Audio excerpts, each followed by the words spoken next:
Baik. Assalamualaikum warahmatullahi wabarakatuh. Kembali lagi di channel saya Muhammad Biasa Geser Prosi. Nah, kali ini teman-teman kita kembali lagi ya di pembelajaran mengenai struktur data. Nah, kemarin itu kalau nggak salah kita menjelaskan tentang ini ya. Kita jelaskan tentang ya OOP dengan Python. Oke, ini kayaknya sudah saya jelaskan ya minggu lalu. Oke. Dan Ondat. Jadi, oh ya, saya lupa ya. Ini ini untuk materi yang pertama. Jadi video pertama saya tentang ini tentang OOP. Ini materi yang pertama saya jelaskan. Kayaknya tidak perlu di ini deh, tidak perlu di refresh lagi ya. Kita rangkum ulang lagi karena saya sudah jelaskan di video yang kedua saya. Nah, yang saya maksud itu ini untuk video barusan saya. Di mana di sini kita membahas tentang array based sequence. Lalu di sini ada Mortise analis dan seterusnya. Kalau teman-teman ingin em, melihat penjelasan yang lebih rinci mengenai materi sebelumnya ini, silakan cek di video saya sebelumnya. Oke, nah sekarang kita akan masuk di materi tentang stacks, queues, dan dequeues. Nah, di sini ada overview-nya yaitu ketiga materi tersebut yaitu stacks, queues, dan double-ended queues. Oke, di sini ada stacks, penjelasan dari stacks itu sendiri ya. Lalu ada stacks menggunakan abstract data type. Oke. Lalu ada simple array based stack implementation. Ini ada codingan untuk sintaksnya ya. Lalu di sini ada analyzing analyzing the array based stack implementation. Lalu selanjutnya ada reversing data using a stack. Lalu ada matching parenthesis, sorry. Oke. Lalu ada matching text in a markup language. Lalu ada queues, penjelasan dari queues itu sendiri ya. Lalu ada queue abstract data type. Oke, lalu ada array based queue implementation. Ini ada implementasinya ya. Lalu di sini ada queues yang menggunakan array circularly. Oke. Lalu di sini ada sebuah Python yang menggunakan menggunakan implementasi queue itu sendiri. Tidak ada codingannya ya, bisa dilihat. Di sini juga kita bisa menambahkan dan em, menghapus sebuah elemen. Di sini kita bisa mengubah ukuran dari suatu queue. Oke, lalu ada shrinking the underlying array. Lalu ada analyzing the array based queue implementation. Lalu ada double-ended queues. Lalu ada queue abstract data type lagi. Sorry, di queue. Oke, ada double-ended queues. Oke, sudah betul. Yang sini salah ya tadi saya bilangnya. Di sini ada di queue abstract data type. Lalu implementing di queue with a circular array. Lalu ada di queues in a Python collections module. Oke, ini ada modul untuk menjalankan di queue itu sendiri ya. Ada codingannya. Lalu ada summary atau kesimpulan. Nah, di sini tenang saya teman-teman, kita tidak akan membacanya dalam bahasa Inggris karena tentu saja akan memakan waktu yang cukup lama. Jadi di sini saya sudah punya rangkuman yang sangat ini ya sangat detail dari materi yang barusan saya paparkan. Nah, oke, sebelumnya saya ingin eh, disclaimer dulu ya teman-teman. Jadi untuk di video saya itu biasanya ini di awal itu saya akan menjelaskan tentang materi yang saya paparkan barusan. Jadi saya jelaskan dulu apa artinya, apa fungsinya, apa pengertiannya seperti itu. Nah, untuk di akhir barulah kita akan live coding seperti itu. Oke, jadi langsung saja ya. Ada di sini yang pertama, materi yang pertama itu stack. Lalu kita masuk ke pengertiannya itu sendiri. Nah, jadi apa itu stack? Ya, di sini Stack ini merupakan struktur data yang bekerja menggunakan prinsip last in first out atau LIFO. Nah, artinya apa? Artinya itu jikalau data terakhir yang dimasukkan akan menjadi data pertama yang akan dikeluarkan. Nah, konsepnya ini sangat mirip dengan tumpukan piring atau buku dalam kehidupan kita sehari-hari. Jadi, ketika sebuah piring baru diletakkan di bagian atas tumpukan, maka piring tersebut akan menjadi piring pertama yang akan diambil. Nah, pada struktur data stack, seluruh proses penambahan dan penghapusan data hanya dilakukan melalui satu sisi, yaitu bagian atas ataupun top. Nah, karena konsep kerjanya ini sederhana namun efisien, maka stack ini menjadi salah satu struktur data dasar yang sangat penting di dalam ilmu komputer.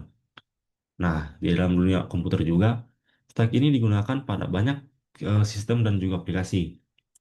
Nah, browser internet ini menggunakan biasanya ini.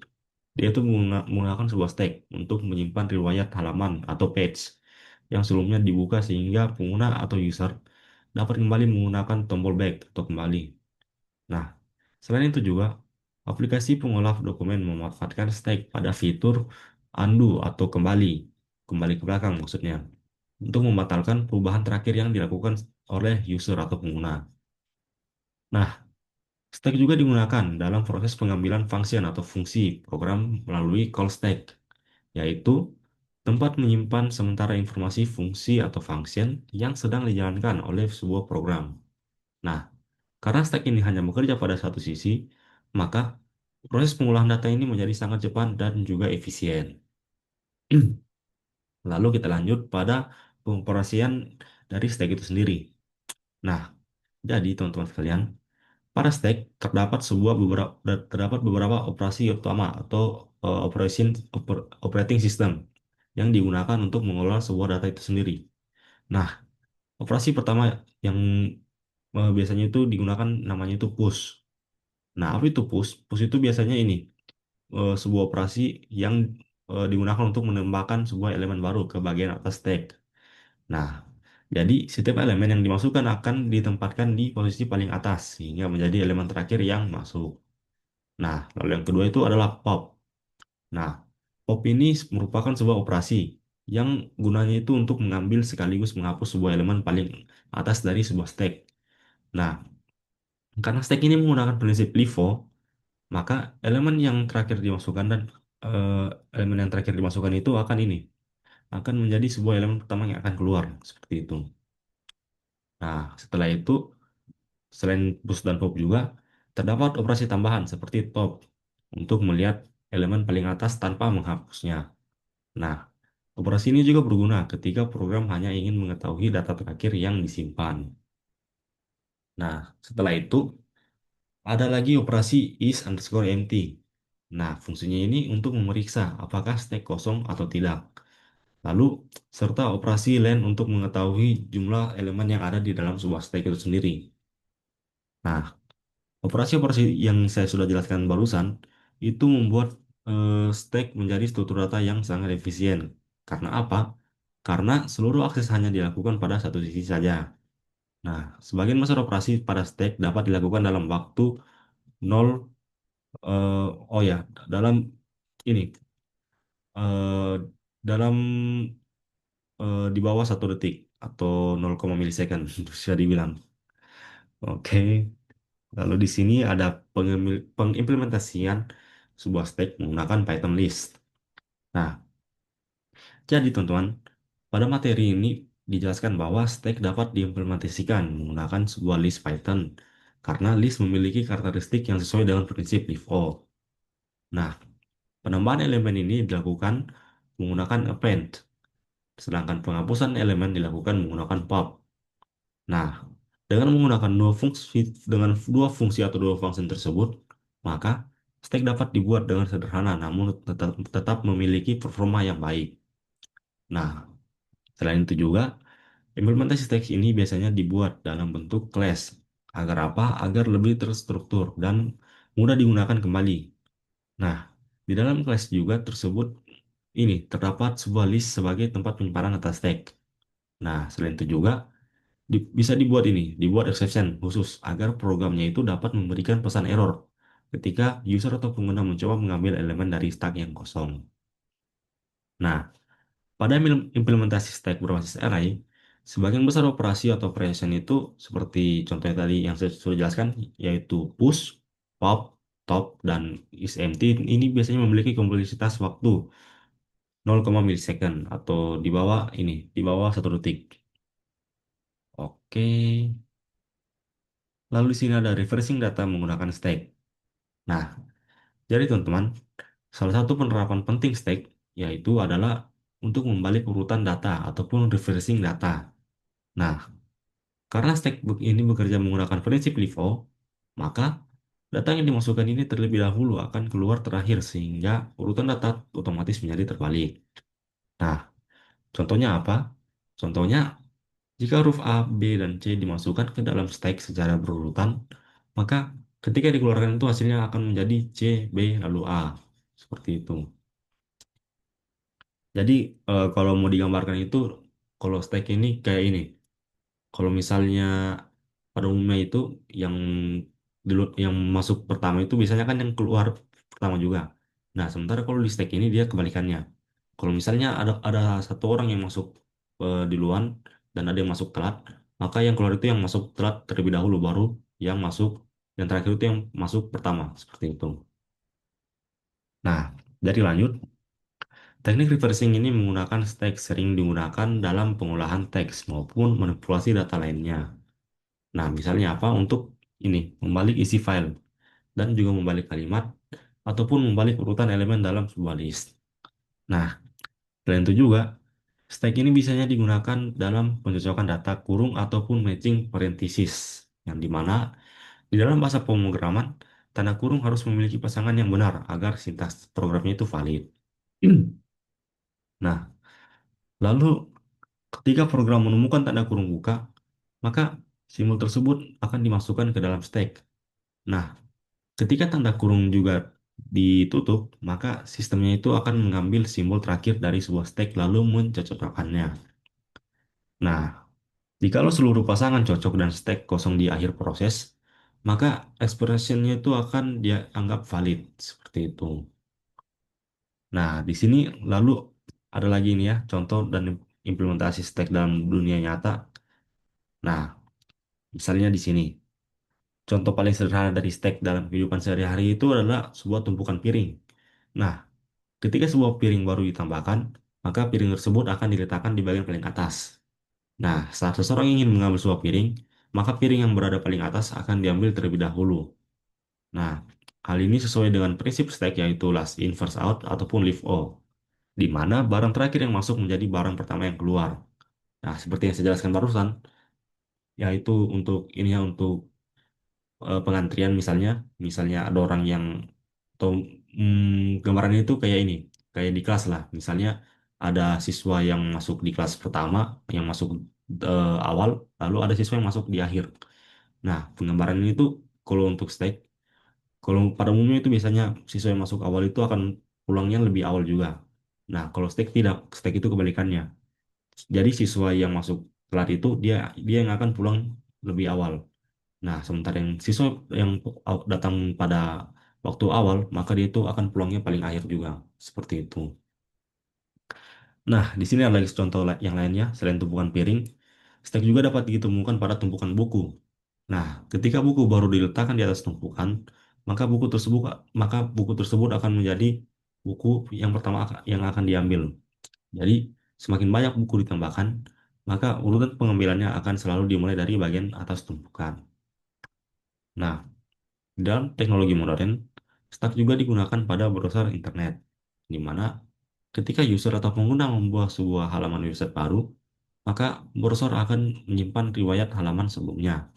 Nah, saat tombol back juga ditekan, maka halaman terakhir yang dibuka akan ditampilkan terlebih dahulu. Proses ini juga bekerja seperti stack karena halaman terakhir yang masuk menjadi halaman pertama yang keluar, seperti itu. Nah, di sini ada contoh lainnya lagi yaitu pada fitur undo atau kembali dalam sebuah aplikasi pengolah dokumen seperti Microsoft Word ataupun Photoshop. Nah, jadi Contoh implementasinya itu ketika user atau pengguna melakukan sebuah perubahan pada dokumen, maka sistem akan menyimpan riwayat perubahan tersebut. Nah, saat tombol undo ditekan, maka perubahan terakhir akan dibatalkan terlebih dahulu. Hal ini menunjukkan penerapan konsep stake dalam kehidupan digital sehari-hari. Nah, selain itu, selain itu, contoh lain dari stake juga ini biasanya itu digunakan dalam ini, proses navigasi aplikasi pada smartphone. Nah, ketika user membuka beberapa menu secara berurutan, maka sistem akan menyimpan urutan halaman tersebut atau page-nya. Nah, saat tombol kembali atau back ditekan, maka aplikasi akan menampilkan halaman terakhir atau page yang terakhir yang sebelumnya dibuka. Seperti itu. Oke, sekarang kita lanjut ke bagian queue atau antrian. Nah, jadi apa itu queue? Nah, queue ini merupakan struktur data yang bekerja menggunakan prinsip first in, first out atau FIFO, yang dimana data yang pertama masuk akan menjadi data yang pertama keluar. Nah, kalau ini biasanya kayaknya teman-teman sudah sering ini ya, sudah sering melihatnya atau pasti teman-teman sadar lah, seperti yang saya jelaskan barusan. Yang dimana contoh, kalau untuk stack-an itu kalau misalnya ada siswa yang datangnya telat, dia akan pulangnya awal. Nah, kalau misalnya Q ini dia akan seperti yang biasanya kita alami pada sekolah, yaitu biasanya siswa yang datang duluan, maka dia itu pulangnya akan lebih awal juga. Lalu sementara siswa yang datang telat, maka dia akan pulangnya telat juga, seperti itu. Nah, konsepnya ini sangat mirip dengan antrian dalam kehidupan sehari-hari seperti antrian di bank, rumah sakit, ka- kasir supermarket, yang dimana orang yang datang lebih dulu akan dilayani lebih dulu sehingga proses berjalan secara adil berdasarkan urutan kedatangan. Nah, seperti yang saya jelaskan barusan pada ini ya, pada contoh sekolah. Nah, pada queue, penambahan data dilakukan di bagian belakang atau rear. Nah, sedangkan penghapusan dilakukan di bagian depan atau front. Nah, queue ini banyak digunakan dalam printer queue, yaitu sistem antrian dokumen yang akan dicetak sesuai dengan urutan pengirimannya. Nah, selain itu juga, queue ini biasanya digunakan dalam sistem operasi untuk mengatur proses yang menunggu giliran dijalankannya sebuah CPU. Nah, lalu di sini ada operasi pada queue. Operasi utama pada sebuah queue adalah NQ atau DQ, yang dimana operasi NQ ini digunakan untuk menambahkan data ke bagian belakang queue. Sedangkan DQ digunakan untuk mengambil sekaligus menghapus data yang paling depannya. Nah, karena queue ini menggunakan prinsip first in first out, maka data yang pertama masuk akan menjadi data yang pertama keluar juga. Nah, selain dua operasi utama tersebut, terdapat operasi first untuk melihat elemen paling depan tanpa menghapusnya.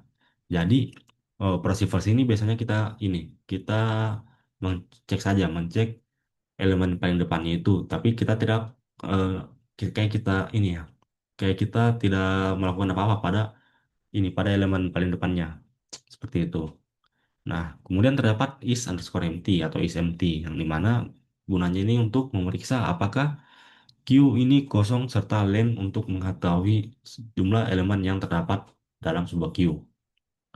Nah, operasi-operasi tersebut membuat queue sangat cocok digunakan pada sistem pelayanan dan penjadwalan proses karena ini seluruh data prosesnya itu diproses sesuai urutan kedatangannya itu sendiri. Seperti itu. Nah, setelah itu kita lanjut ke implementasi queue menggunakan array dan circular queue. Nah, jadi teman-teman, pada implementasi sederhana menggunakan array ataupun list Python, penambahan data dilakukan menggunakan append, sama seperti stack tadi ya. Nah, sedangkan penghapusan elemen depan menggunakan pop. Nah, namun pada metode queue ini memiliki sebuah kelemahan. Kenapa bisa memiliki sebuah kelemahan? Karena ketika elemen pertama dihapus, maka seluruh elemen elemen yang lainnya itu harus digeser ke kiri. Nah, akibatnya proses menjadi sangat lambat ketika jumlah datanya itu sangat banyak juga seperti itu. Nah, cara untuk mengatasinya yaitu menggunakan ini konsep circular queue atau queue yang melingkar. Nah, pada metode ini digunakan sebuah variabel front untuk menunjukkan posisi elemen yang pertama. Nah, jadi ketika elemen depan dihapus atau elemen front dihapus, maka Sistem hanya memindahkan posisi front tanpa perlu menggeser seluruh datanya. Nah, jika indeks mencapai akhir array, maka posisi akan kembali ke awal menggunakan operasi modulo sehingga penggunaan memori menjadi lebih efisien. Nah, lalu di sini ada contoh dan implementasi queue dalam dunia nyata.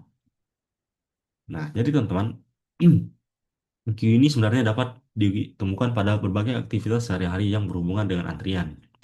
Contoh paling umumnya itu yaitu ini, antrian di kasir supermarket.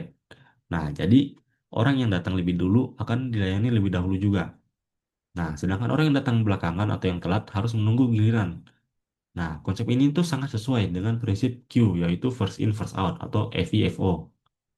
Nah, selain di supermarket juga, queue juga biasanya diterapkan pada antrian rumah sakit, yang dimana pasien yang datangnya lebih awal biasanya akan dipanggil terlebih dahulu sesuai nomor antrian yang diperoleh.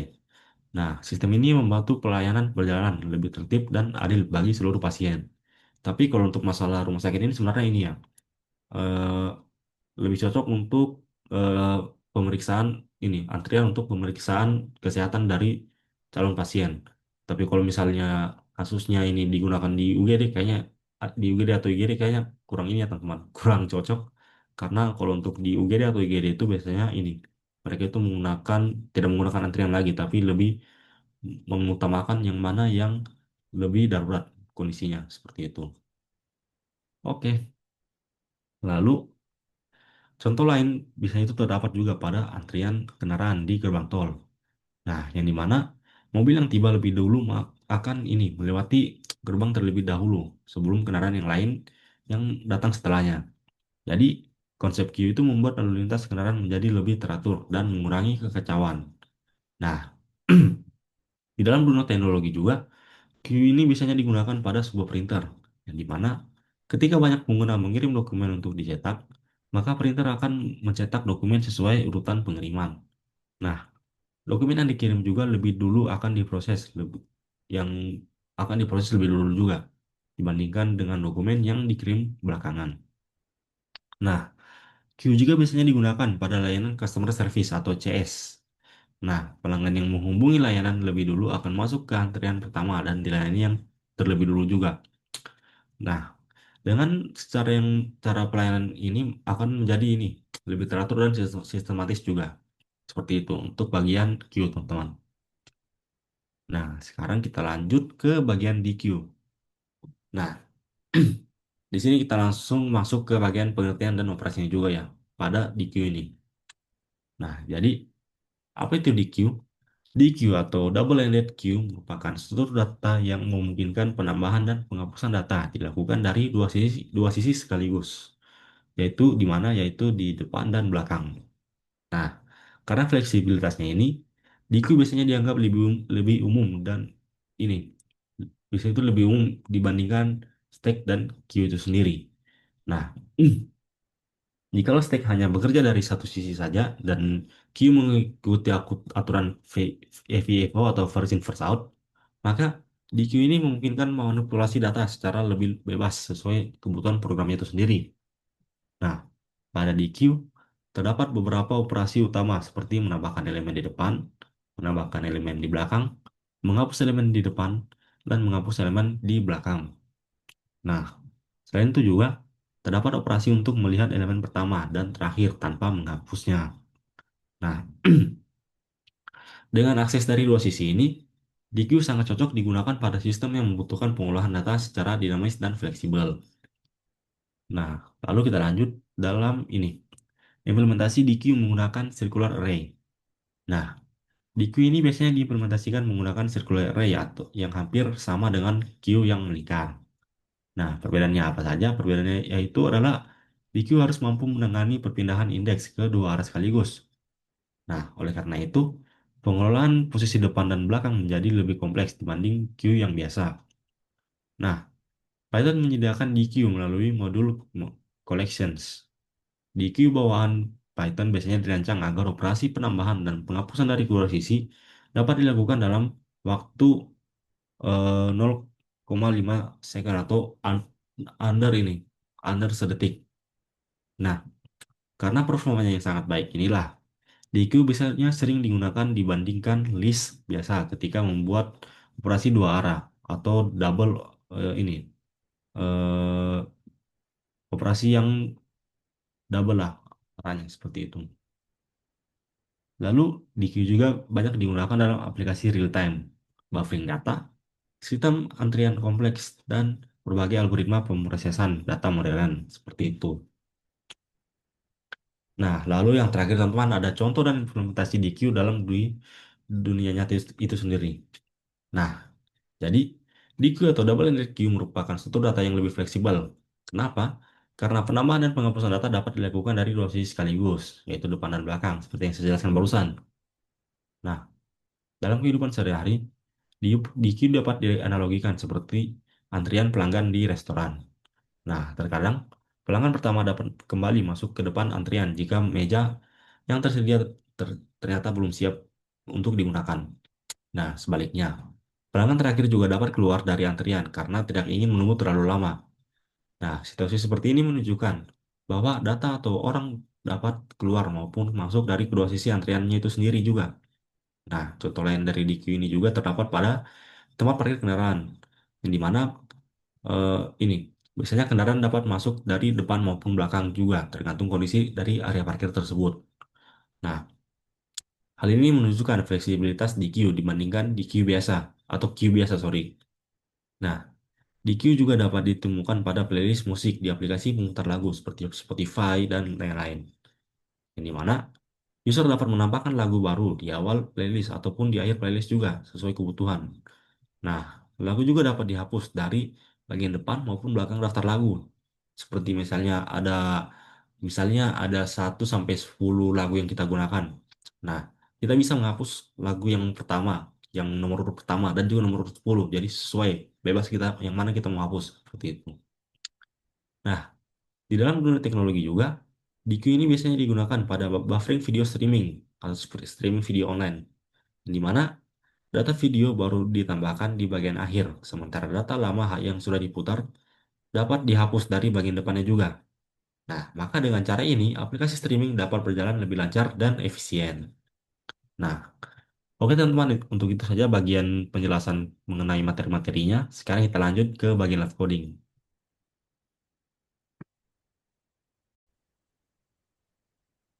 Baik teman-teman sekalian, sekarang lanjut ke bagian live coding.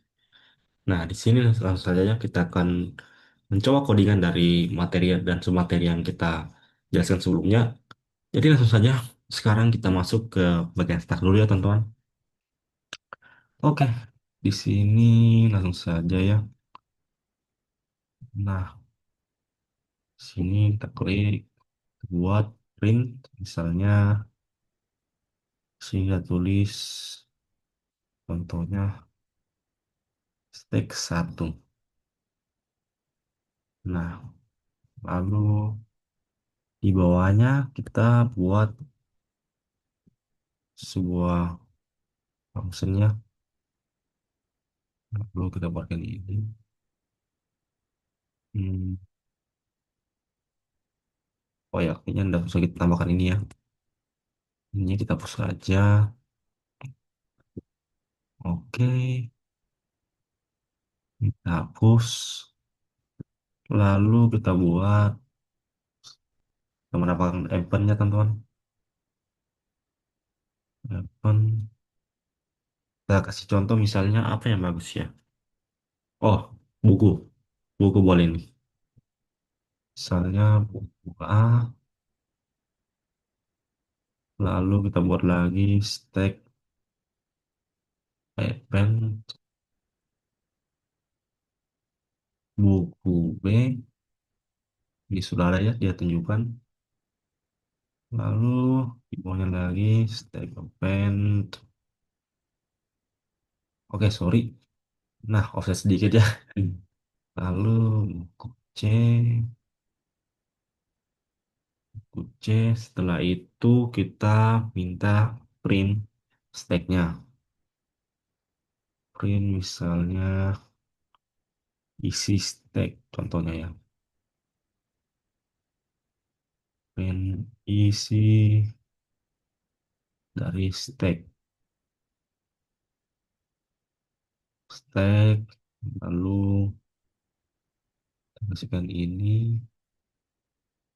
Setelah itu kita panggil lagi ini ya. Hmm, panggil stacknya, function stacknya. Stack, oke, stack. Lalu di bawahnya lagi, kita minta apa ya yang bagus ya? Oh ya, print data keluar contohnya, atau data yang muncul. Data keluar. Oh ya, saya lupa teman-teman. Saya lupa buat function untuk menghapusnya. Jadi di sini tambahkan saja ya. Dengan kita buat function hapus ya untuk menambahkan sebuah pop. Oke, nah lalu di bawahnya lah baru kita bisa lanjut lagi. Kita keluar. Oke. Nah, lalu kita panggil function hapusnya. Nah, setelah itu kita langsung saja ya print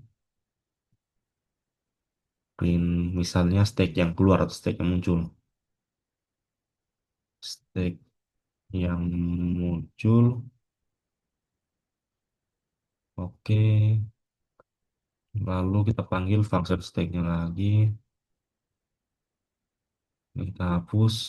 Lalu kita print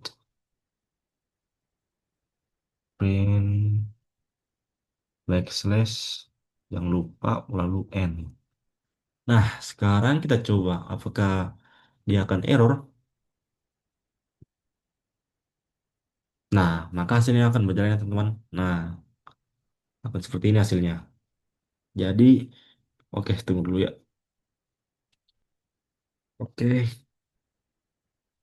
Nah, jadi di sini outputnya itu pertama dia akan menunjukkan ini stack yang pertama. Kan ini saya print dulu ya.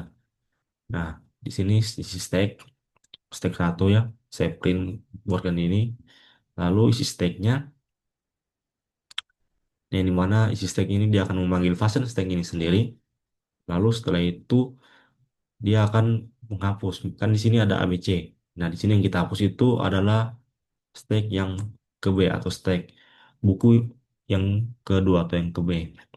Nah, di sini setelah kita hapus maka nah sorry, di sini yang C ya, karena di sini sudah ada print functionnya atau appendnya atau ini sorry pub yang kita gunakan yang dimana yang kita pub di sini adalah buku C.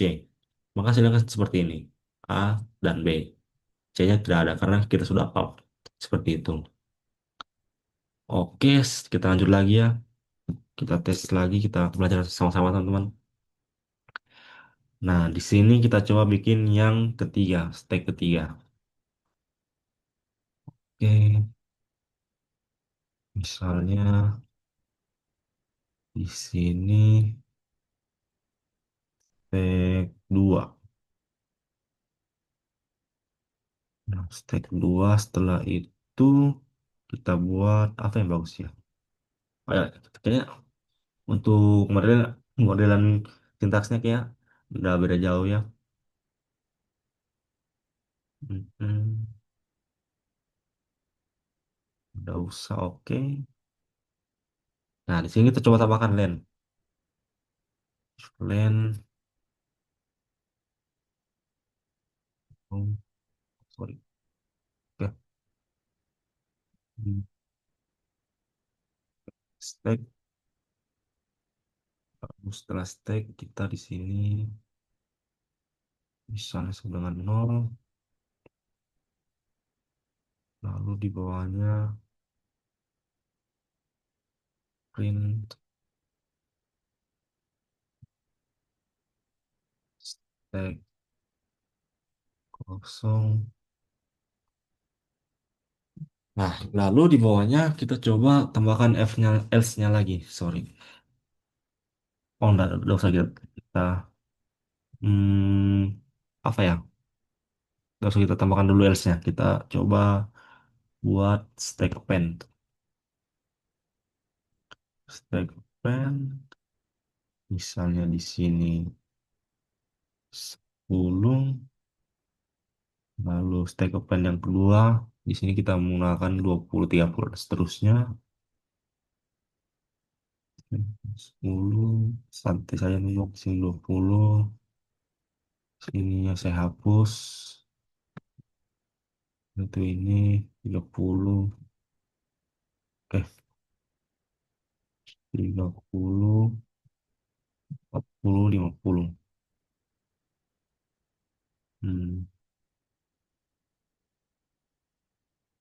50. Nah, barulah kita print dia. Kita print.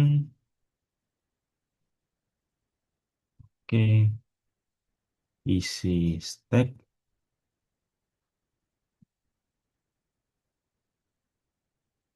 Lalu kita panggil function stacknya. Barulah kita print dia. Print, tapi di sini kita coba pakai backslash n-nya lagi. Nah, apakah dia akan error atau bagaimana?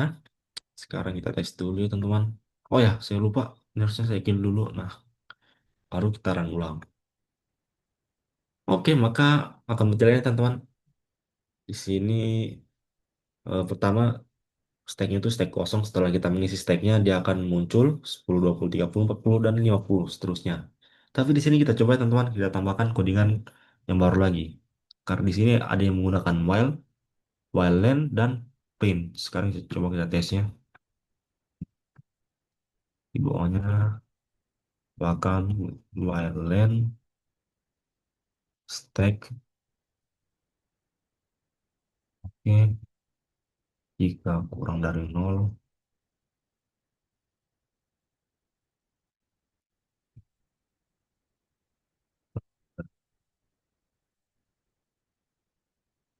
stack pop,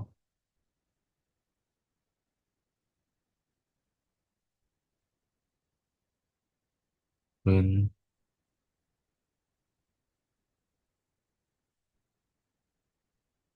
stack setelah pop, panggil fungsinya stack. Nah, sekarang kita coba. Ini kita kill dulu. Coba. Oh, oke. Hasilnya itu akan seperti ini ya. Kalau setelah di pub. Jadi kalau setelah di pub, maka ini bilangan terakhir itu akan di pub secara secara menurunnya teman-teman. Dari misal dari 40, 30, 20, dan seterusnya sampai 10 sendiri sendiri saya sendiri. Sendiri saja di sini. Jadi awalnya 10, 20, 30, 40, lalu turun jadi 10, 20, 30 saja, lalu 10 dan 20, lalu yang terakhir 10 saja sendiri. Nah, maka hasilnya akan seperti ini. Oke, oke. Lalu kita lanjut lagi ya, teman-teman. Kita lanjut lagi ke step yang ketiga. Nah, lanjut step yang ketiga. Apa yang bagus? Oh ya, sekarang kita coba tes yang singkat-singkat saja, teman-teman. Di sini, oh enggak usah, karena saya sudah bikin dan saya lupa. Aduh. Maaf ya teman-teman kalau saya agak kurang fokus karena waktu sudah menunjukkan setengah dua ya, setengah dua pagi. Oke, back to topic. Nah, lanjut lagi ya. Ini langsung kita buat function stack sama dengan misalnya A, B. Oh, enggak usah. Sekarang kita coba pakai kata-kata yang agak panjang teman-teman. Misalnya sini lalu ada hmm,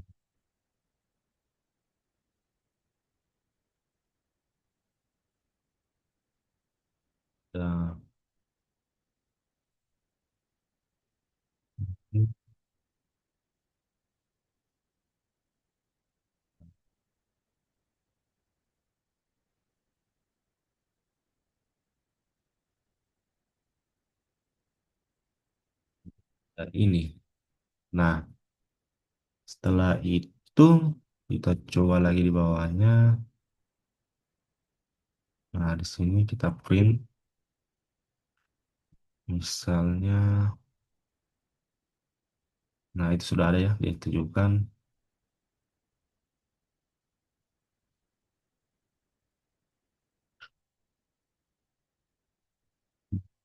Ya, baik.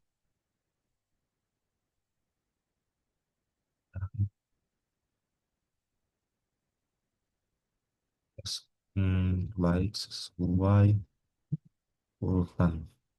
Nah, setelah itu di bawahnya, lalu kita panggil stacknya ya, print. Kita panggil function stacknya, sorry, function stack. Nah, lalu setelah itu nol. Oke, kalau di bawahnya kita print lagi, stack itu sampai yang keempat. Ini kita print saja sebelum mempersingkat waktu, teman-teman.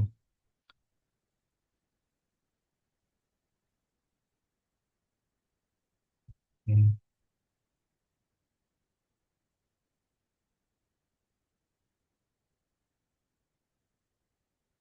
Ah, nah, lalu di sini kita print lagi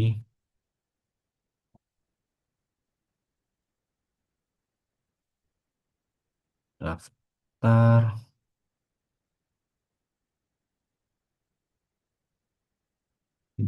Ya, baik, berdasarkan undian.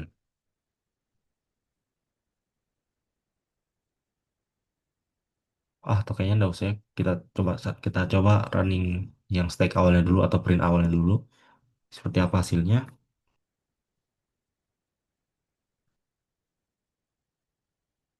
Nah, maka hasilnya akan seperti ini, teman-teman. Nah, daftar tim MPL terbaik sesuai urutannya. Yang pertama itu ada EVOS, lalu yang kedua ada Onyx, lalu yang ketiga ada Alter Ego, lalu keempat ada BTR, lalu yang kelima ada RRQ. Seperti itu. Oke, kita lanjut ke bagian stake untuk pembalikan ini ya, teman-teman. Pembalikan.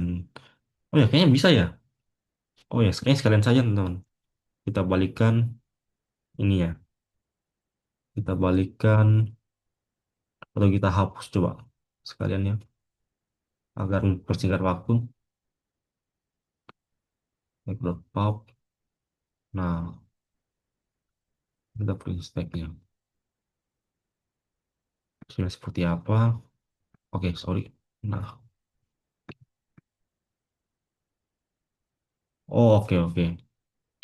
Jadi kalau misalnya print stack pop, maka hasilnya itu kan seperti itu, teman.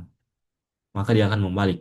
Jadi urutan itu akan terbalik. Jadi anggaplah tadi untuk yang output awal kan ini daftar tim yang terbaik. Nah, kalau ini kita ini daftar tim yang terburuk.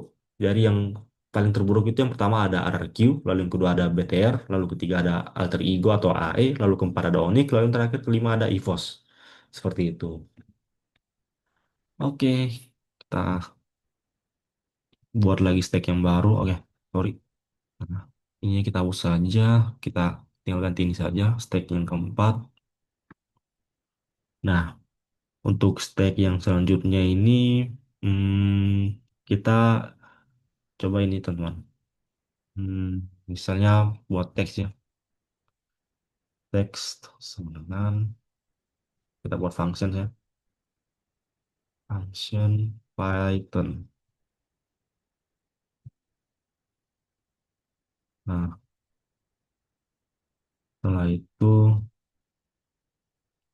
hmm, stack. Nah, lalu di sini kita gunakan for huruf in text. lalu stack append,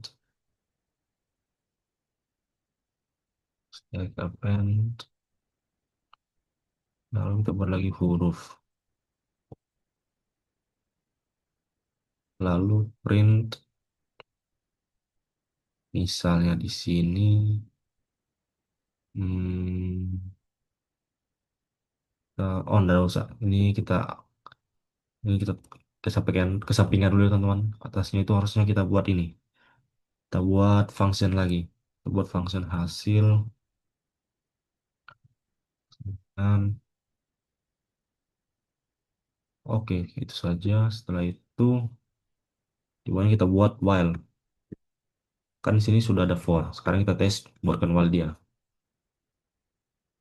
Oke, sekarang buatkan while. Nah, while stack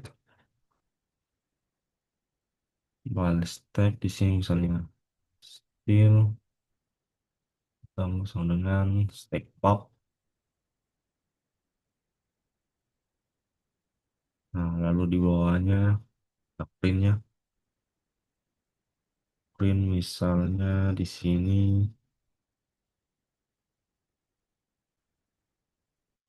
teks asli. Nah, kita panggil function text. Oke. Nah, lalu di sini kita buat print lagi, kita tulis teks terbalik. Nah, lalu kita panggil, oh sorry teman, ini harusnya ada juga harus ada ini. Lalu kita panggil function hasil. Oke, kita coba dulu ya, apakah dia akan error atau bagaimana. Oh, oke, oke, oke. Bahkan hasilnya itu akan seperti ini. Oh ya, kayaknya sudah betul. Ya, sudah cocok ya teman-teman. Hasilnya betul. Jadi, nah di sini dia akan meng-pop. Jadi dia akan menghapus secara pelan-pelan. Jadi kalau misalnya kan pub itu dia hapusnya itu dari kata terpanjang menjadi kata terpendek. Nah, karena di sini kita balik, maka hapusnya itu terbalik. Jadi dia awalnya dari huruf terpendek. Nah, karena kita membaliknya, jadi yang harusnya dia menghapus pelan-pelan, di sini dia menampilkan pelan-pelan seperti itu. Nah, misalnya di sini kan ada n, lalu di bawahnya lagi ada no, di bawahnya lagi tambahkan lagi no. Nah, di bawahnya lagi tambahkan T, not. Di bawahnya lagi tambahkan not T. Nah, barulah terakhir not tip. Yang dimana itu kebalikan dari Python. Seperti itu. Oke, kayaknya itu saja tentang untuk bagian stack. Sekarang kita lanjut ke bagian queue. Hmm. Takil. Oke, sekarang maksudnya kita masuk ke queue. Misalnya di sini, queue. Oh iya, kalau tonton melihatnya membaca mungkin agak aneh. Jadi untuk pembacanya itu yang benar Q. Jadi kayak kita baca huruf Q biasa, cuman agak dipanjangkan sedikit, punya Q seperti itu. Oke, Q1 baru sorry. Nah, setelah itu di bawahnya akan Q. Oke, baru kita append Q.append. A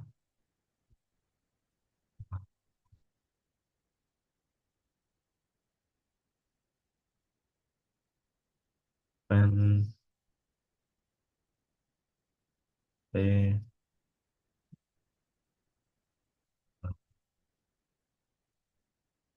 append C, lalu kita print.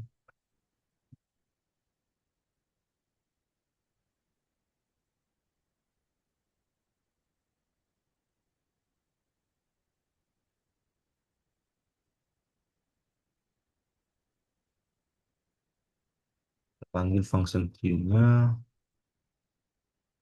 lalu kita print lagi. Cuma di sini kita mengambil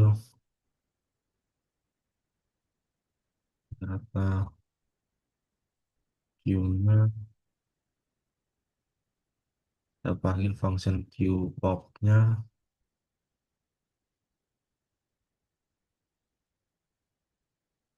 Oke, panggil yang oh, lalu kita print lagi.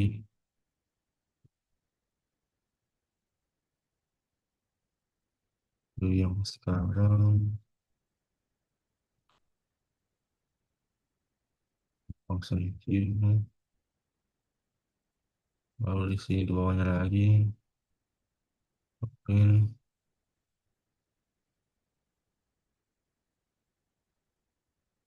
Ah, kayaknya dia akan ngulang-ngulang saja teman-teman. Jadi enggak usah ya. Kayaknya ini agak menyesatkan. Nah, sekarang kita coba apakah dia akan error atau bagaimana. Oke, jadi hasilnya itu akan seperti ini teman-teman. Jadi untuk sesuai antriannya, jadi Q, Q yang awalnya itu ABC, lalu kita ambil data A atau kita hapus data A-nya, maka hasilnya itu akan menjadi BC. Jadi sesuai. Jadi misalnya kalau gambarannya itu seperti ini. Atau ini saya gambarkan saja. Misalnya eh, pelanggan satu di sini. Pelanggan satu, pelanggan dua, pelanggan tiga. Nah, oke. Kami ulang. Nah, jadi anggaplah di suatu ini, suatu eh, tempat pembelanjaan di kasir. Nah, jadi urutannya itu pertama kan satu, dua, tiga, tentu saja. Nah, jadi setelah pelanggan satu ini dilayani atau sudah selesai dengan pembayarannya, kan dia sudah keluar, otomatis keluar.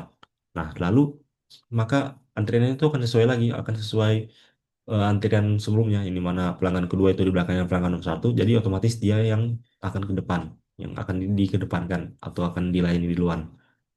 Nah, jadi setelah pelanggan pertama ini keluar, maka yang akan dilayani berikutnya itu menjadi pelanggan nomor dua. Tidak- Jadi yang dilayani pertama, yang dilayani terlebih dahulu setelah pelanggan pertama itu pelanggan kedua, lalu ada pelanggan ketiga. Seperti itu. Jadi sesuai ini ya sesuai sistemnya yang di mana queue atau antrian seperti ini. Oke, next kita coba lagi ya. Kita buat lagi queue. Oke.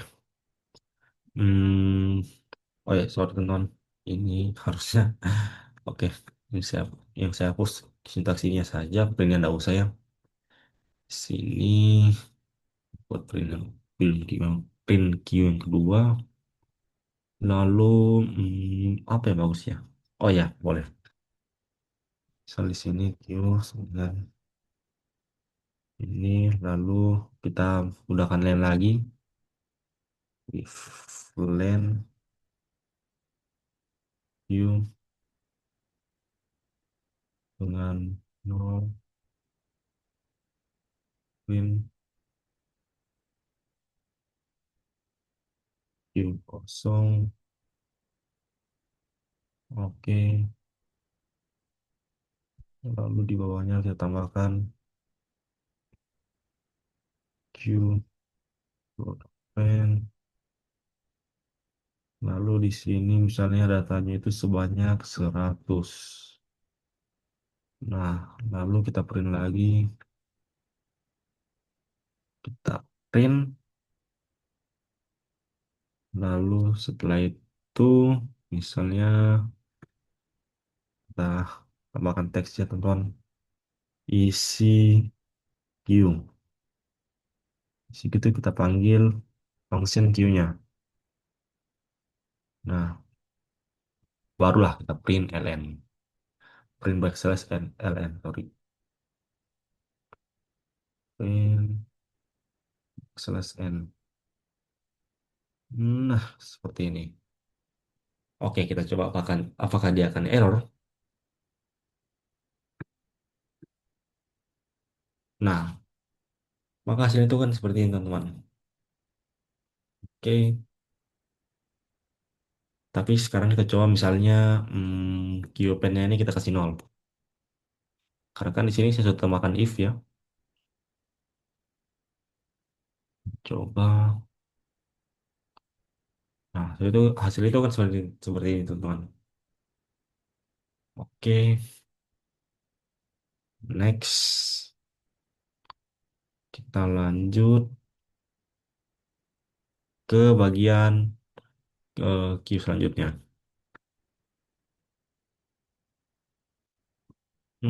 Di sini kita hapus. Nah, sekarang kita coba untuk ini melihat elemen depannya. Q untuk ini mencek elemen yang paling depan atau yang paling atas. Oke, langsung saja. Q sama dengan misalnya apa yang bagus ya? Hmm, hmm, hmm, hmm, hmm. Misalnya, oh, misalnya Yamaha. Kan Yamaha biasanya itu di depan. Oke, Yamaha. Hmm,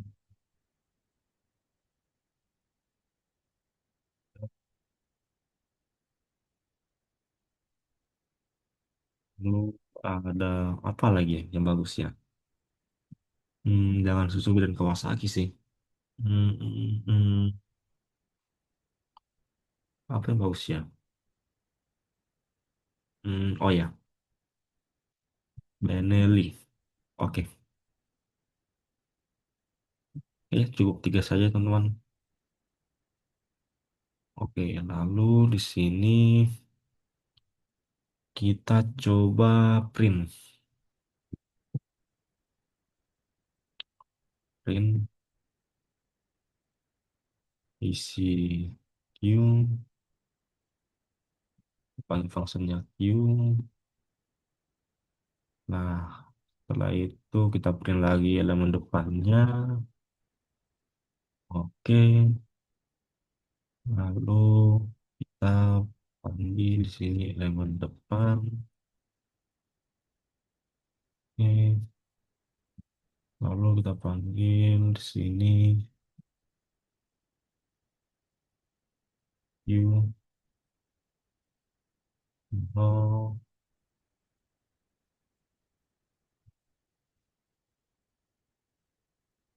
oke, backslash n. Nah, sekarang kita coba apakah dia akan error. Oke, hasilnya akan seperti ini teman-teman. Nah, jadi untuk Q yang ketiga ini kan awalnya itu isi function Q-nya itu ada tiga, yaitu Yamaha, Honda, Benelli. Nah, sekarang kita cek karena sesuai namanya Yamaha semakin di depan. Sekarang kita cek untuk yang terdepan apakah betul Yamaha itu di depan. Ternyata betul. Untuk elemen yang paling depan itu adalah Yamaha. Kenapa? Karena yang pertama disebut itu atau yang elemen pertama yang ada di function Q ini kan Yamaha. Sekarang kita coba misalnya kita balik ya. Kita coba di sini Benelli, lalu di sini Yamaha,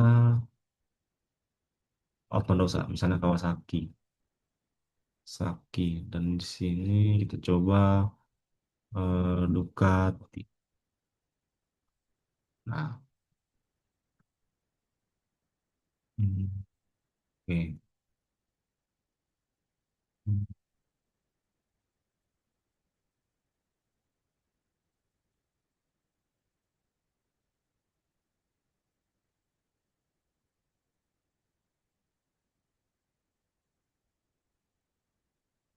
Oke, tidak usah dihiraukan ya teman-teman. Kita coba. Nah, hasilnya itu akan seperti ini teman. Jadi dia akan membaca elemen yang paling depannya itu ini Benelli, karena kan yang isi dari function Q itu yang kita ubah, yang pertama kan itu elemen pertamanya kan itu adalah Benelli. Jadi otomatis yang dibacanya di sini Benelli juga karena kan ini Benelli ini merupakan data elemen awal dari isi Q tersebut seperti itu. Oke, sekarang kita lanjut ke bagian DQ.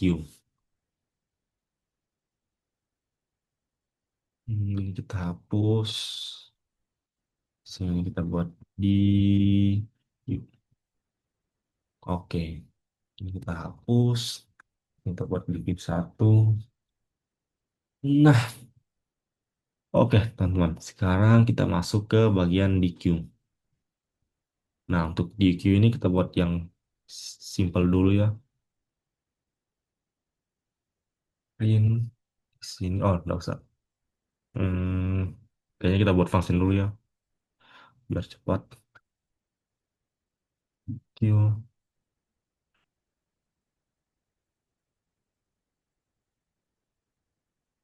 ini Q, itu apa ya teman-teman?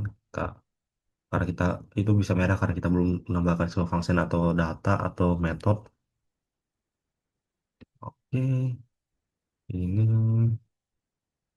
lalu setelah itu belakang satu, lalu setelah itu, oh ya, hmm, di Q. Oke, udah apa? Kita tambah lagi ya. Di Q pen-nya, pen, oh udah usah. Di sini open left. Atau yang kita hapus itu di bagian kiri. Sini depan satu. Lalu kita print saja ya langsung teman-teman. Print isi DQ.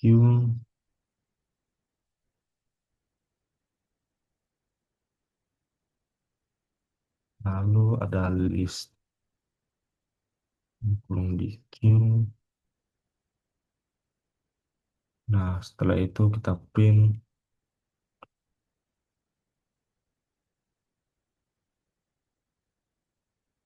backslash. Hmm,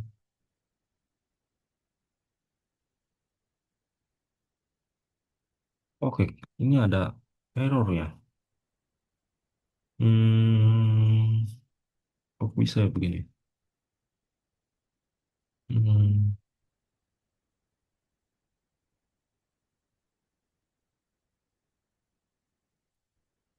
Oh ya, saya lupa mengimport kayaknya teman-teman. Hmm, Nah, oh ya, astaga. Oh iya, saya lupa untuk memberitahukan kepada teman-teman sekalian. Jadi, kalau kita ingin membuat sebuah DQ, kita harus mengimport dulu DQ-nya itu sendiri. Jadi, di sini saya lupa menambahkan ini, makanya tadi kena bisa merah. Nah, sekarang kita coba ya. Nah, maka dia DQ-nya ini tidak akan terbaca, teman-teman. Karena kita belum mengambil ini, import DQ-nya. Oke, sekarang kita coba. Nah, maka hasil itu kan seperti ini, teman-teman. Oke, lanjut lagi ya.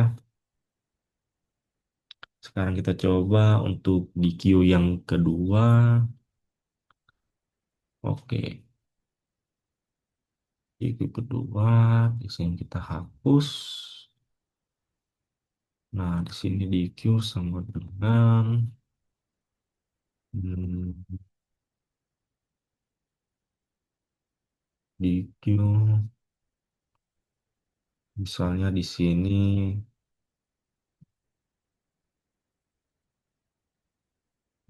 tuh,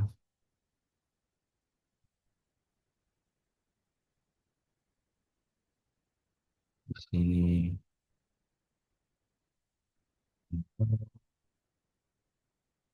di sini. Tango, sorry. Hmm, Lalu di sini ada frost.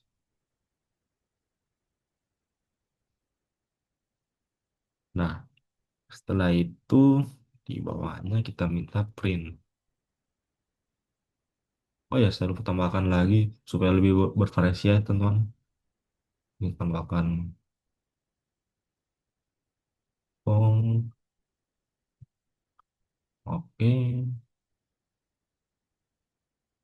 Sini print backslash n. Oh, ya, saya lupa. Sorry. Kayak agak kecepatan ya. Print isi awal dulu. Nah, isi awal. Oke. Lalu setelah isi awal, di sini kita membuat function list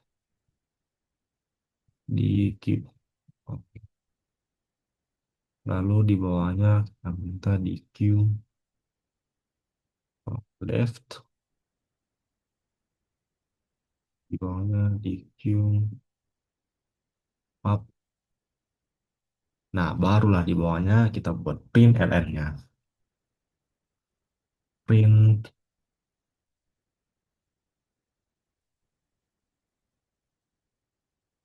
backslash n. Nah, sekarang kita coba. Apakah dia akan error? Oke, ternyata dia akan dia tetap berjalan ya, teman-teman. Oke, jadi sesuai ya. Untuk di bagian fungsinya kan itu saya tambahkan ini. Ada nickname Predator, ada Kera, ada Tango, ada Frost, dan juga Kong. Seperti itu. Oke, saya rasa seperti itu saja ya.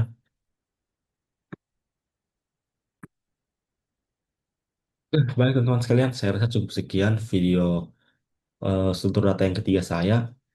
Saya rasa cukup sekian ya, dan mohon maaf bila ada salah kata. Dan ya, untuk mempersingkat waktu, bila taufiq wal hidayah, wassalamualaikum warahmatullahi wabarakatuh.